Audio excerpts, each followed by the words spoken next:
Well, there is a new feathered face at the Peregrine Funds World Center for Birds of Prey. This is Knox. Knox is only 4 weeks old. He's a northern white-faced owl, and he'll be appearing during daily education programs this week, just this week. So I want to remind you of that as we get to know Knox a little bit more.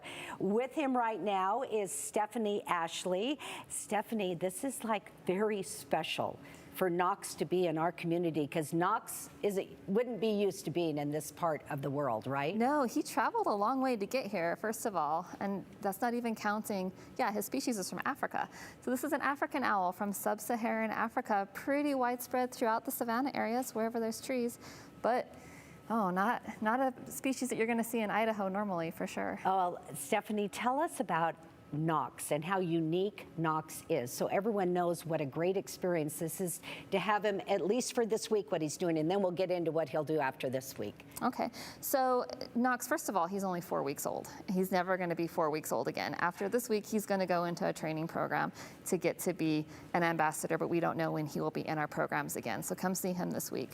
But he is a really cool owl. If you've seen owls, if you like to watch social media and see all those cute animal videos with all the other, there is a video of a transformer owl going around, and that is the white-faced owl. And so what they'll do when they have a threat and they feel, this is not a very big owl, you guys, this owl's not gonna get any bigger than this. He's very, very small. He's gonna stay this small, okay. Yeah. So if he feels threatened, he wants to be unseen. And so if that threat is bigger than him, he is going to turn himself into a branch by getting super skinny and super long. He's going to look like a completely different bird. He is not going to do it for us here because he doesn't feel threatened. We want him to feel comfortable and happy. We don't want to see him doing that here. He seems pretty happy right now, but he can get skinny and be like a broken branch, you said. Okay. But if he encounters another threat that's about the same size as him, he's going to go opposite. And so he's going to get really, really big. He's going to get fluffy and spread his wings up. Right now, what he's doing. On cue, Knox. He's stretching right now. And so he's like, oh, I'm so comfortable. I'm just going to hang out with you guys.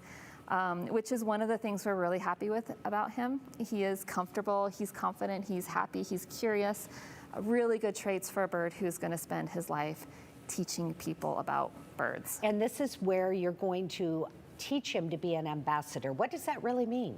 So the first thing we do is we make sure they're really comfortable around people, right? Because to be an ambassador bird is to represent your species and all of your kind to the public. And so in conservation education, we know that people are more likely to want to conserve birds of prey if they have an experience like what you are having right now, where you're getting up close and personal with this bird. And so we have birds who are trained to do that. And so he will be comfortable around people. He'll be doing some flight demonstrations. He'll be able to travel to schools and to libraries to do community outreach as well. And the training process is getting him familiar with that and to be comfortable and know what to expect. Well, we want to get to what the really great opportunity is, because kids are out of school, where you can take your family this week to the Center for Birds of Prey, and how you get there is you take Cole Road as far as it goes. That's right. Go all the way south. Right? You can't go any further, and then you go up the hill. So we told you where it's at, but how close can people get this week to Knox? They're going to be about as close as you are right now. Wow. So 1 o'clock every day between now and Friday, special time set aside. You can hear a little bit about Knox, ask some questions, and come and get a close look at him. That is so unique. So anyway, we want to make sure that you know that is this week, just through Friday. And then after that, Knox goes into training. Anything else that you want to tell us that makes this bird so unique? Just come and see him now while you have an opportunity to do it, because they are only, you guys know, kids are only little once, right? Oh, yes. He's got these really cool little fluffies on the tips of his feathers that are going to go away. He's pruning them away.